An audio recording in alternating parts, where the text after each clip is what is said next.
Guys, good news. Ang tupaw guys, magpa-raffle sila guys. So ang iyahang kuan guys, mechanics, kay mag-subscribe mo sa ilahang YouTube channel, Backyard Tupaw. So comments lang mo dito sa baba, then subscribe mo guys. So mag-raffle may after 6 months. 6 months nila i-paraffle para madagko-dagko na.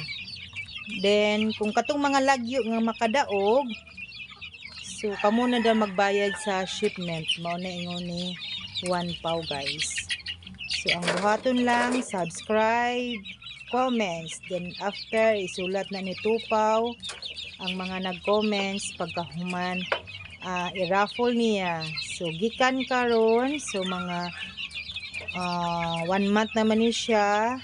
So June, July, August, September, October, November niya iparaffle guys. So comments lang mo guys and subscribe sa Backyard Tupaw. Thank you for watching. Like and share. Thank you, thank you.